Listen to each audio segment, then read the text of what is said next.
There is a village in Sardinia where men routinely live past 100. Not bedridden, not in memory care, walking, tending land, climbing hills on foot because that is how you get from one place to another when you live there. Researchers spent years trying to understand what separated these men from the rest of the world. They tested genetics, they tested diet, they tested social connection. What they kept finding, underneath everything else, was something so ordinary that most researchers almost dismissed it. These men never stopped moving their legs.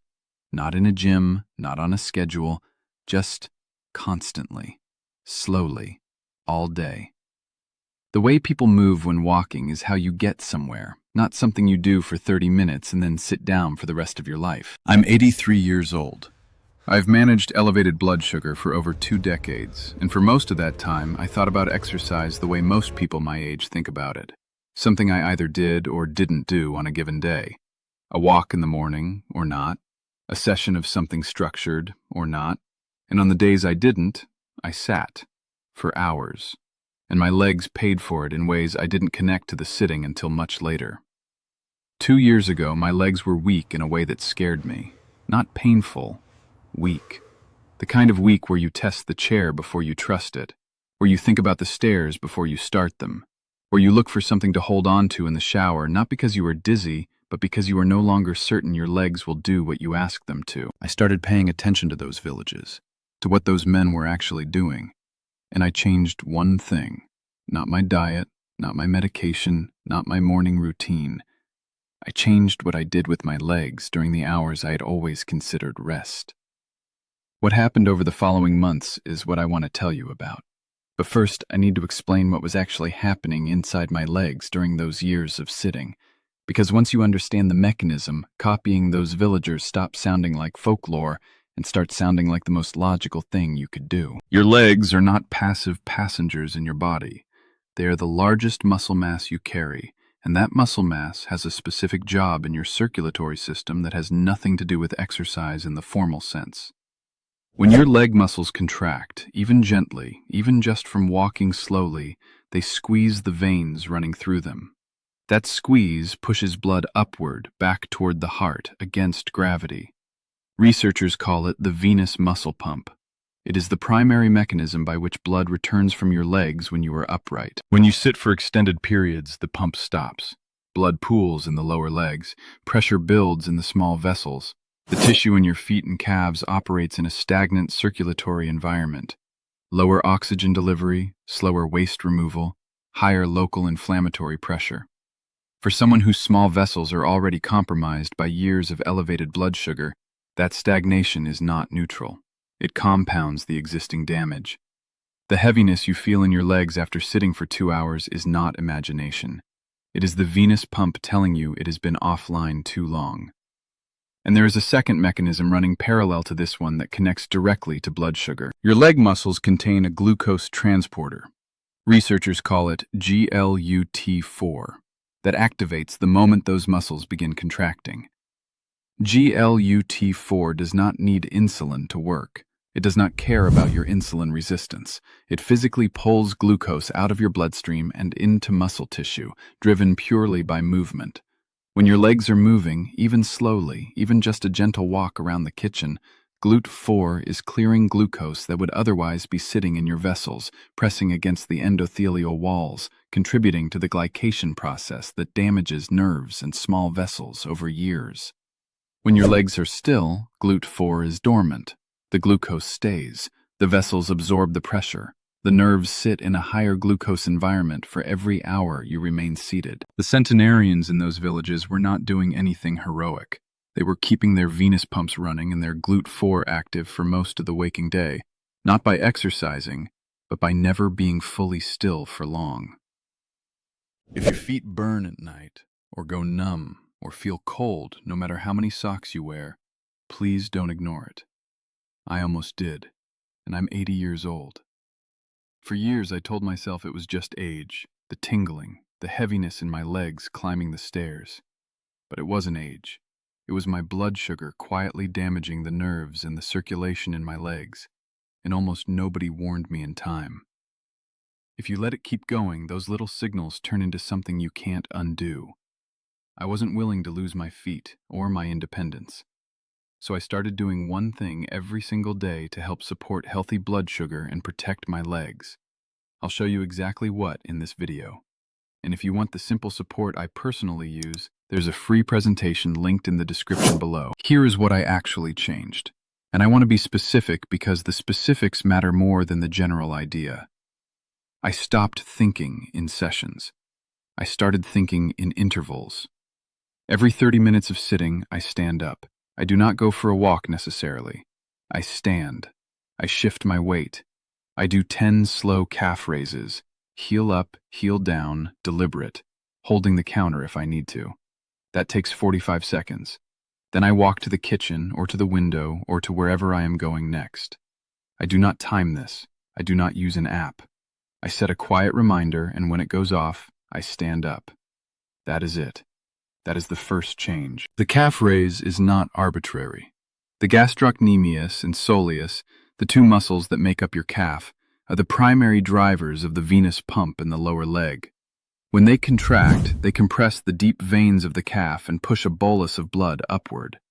Research on venous return has established that even a small number of calf contractions meaningfully increases the volume of blood moved from the lower extremity back toward the heart. For someone with sluggish circulation in the legs, 10 calf raises every 30 minutes is not exercise.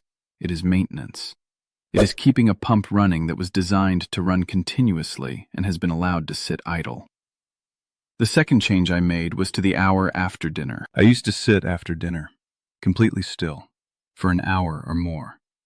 That is precisely the window when the glucose from your meal is at its peak in your bloodstream, when GLUT4 activation would do the most work, and when the venous pump most needs to be running because you've just spent 30 minutes at a table with your legs dependent and still. I now walk after dinner. Not far, not fast. 10 minutes minimum, sometimes 15. Around the block if the weather allows. Around the inside of my house if it doesn't. The pace does not matter. What matters is that my calf muscles are contracting, my venous pump is running, and my GLUT4 is clearing the glucose from that meal before it spends the night pressing against my vessel walls. Research examining post-meal walking versus sitting has shown that even short walks taken within 45 minutes of eating produce a measurably different glucose curve than remaining sedentary for the same period. The post-dinner blood sugar peak is lower. The duration of elevation is shorter.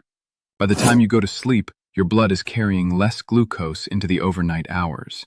And it is in those overnight hours, when you cannot walk, when the pump is at its slowest, when your body is doing its repair work, that the glucose environment in your legs matters most. Drop your fasting number in the comments right now, just the number, and tell me, how many hours a day do you estimate you spend sitting? Not exercising, just sitting. I read every single comment and I want to understand where people are starting from. The third change came from watching what those villagers were actually doing on the hills. They were not walking fast. Researchers who studied the blue zones, these specific regions of exceptional longevity, noted that the movement was characterized by low intensity and near constant duration, not bursts, not effort, just the baseline hum of legs that never really stopped. And they noted something specific about incline. Walking uphill, even gently, recruits the posterior chain, the calves, the hamstrings, the glutes, far more completely than flat walking at the same pace. The venous pump works harder, more muscle is contracting, more GLUT4 is active, more glucose is being cleared per minute of movement. I do not live on a Sardinian hillside. What I do is this. Twice a day, I find a set of stairs. Not a full flight necessarily, 4 steps. I walk up slowly and down slowly, holding the rail. I do this for 3 minutes. That is my hill. It is not impressive, it is effective. The posterior chain activation from even a gentle stair is meaningfully greater than flat walking, and over time, weeks, then months, the muscles that have become weak from years of sitting began to respond. Not dramatically, not the way a 40-year-old responds to a new training program, but measurably. The chair stopped needing to be tested before I trusted it. The stairs stopped requiring mental preparation. My legs began to feel, for the first time in years, like something I could rely on. Now, I want to be clear about something. Weak legs at 80 are not simply a movement problem. They are also a blood sugar problem, because the glucose that damaged the small vessels supplying your leg muscles also impaired the muscles themselves, the mechanism researchers call diabetic myopathy, where chronically elevated glucose reduces muscle protein synthesis and accelerates muscle loss. The movement I'm describing supports the circulatory environment that muscles need to function and recover, but the movement works better when the blood sugar environment is also being managed. The two are not separate systems. They are the same system approached from two directions. This is why I still take my medication. This is why I still talk to my doctor. The movement I'm describing is not a replacement for any of that. It is a complement, alongside your doctor's care, not instead of it. That framing matters to me because I've seen what happens when people decide that a lifestyle change means they no longer need medical supervision. That is not what I'm describing.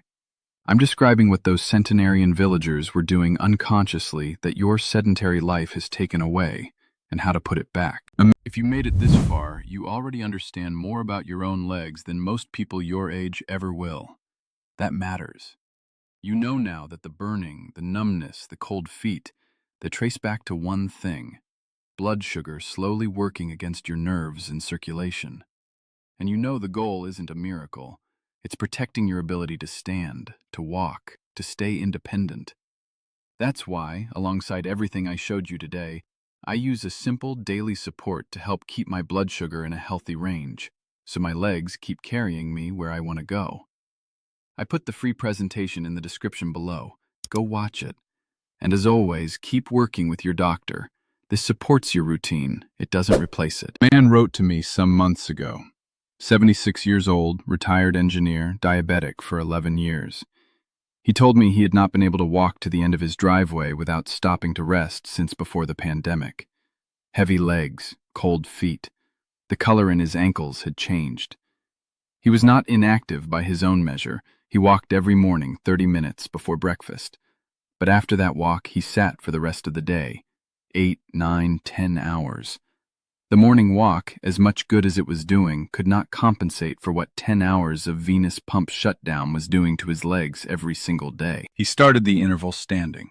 10 calf raises every 30 minutes, the post-dinner walk, the stairs twice a day.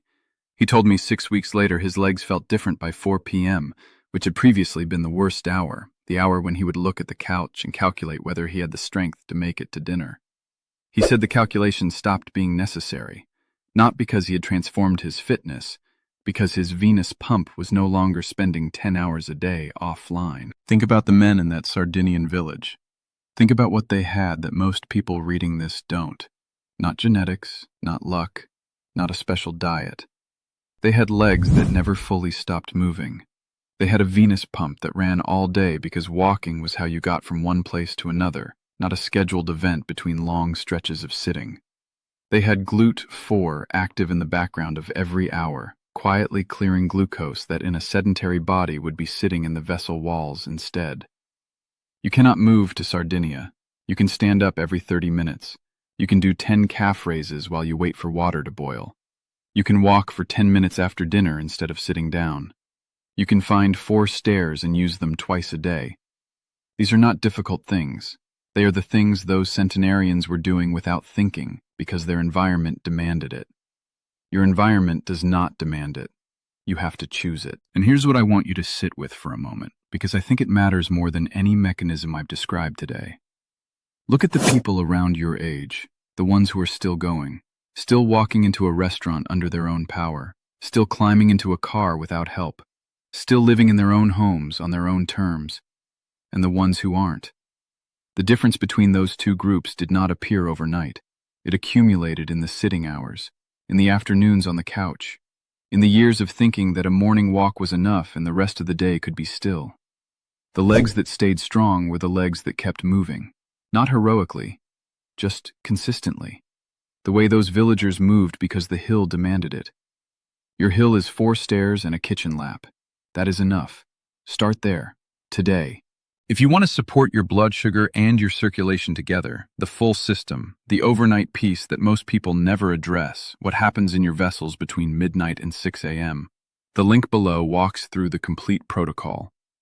Designed to work alongside your medication and your doctor's care. Not a replacement, a complement. The way those villagers' movement complemented everything else their bodies were doing to keep them alive and walking at 100 years old.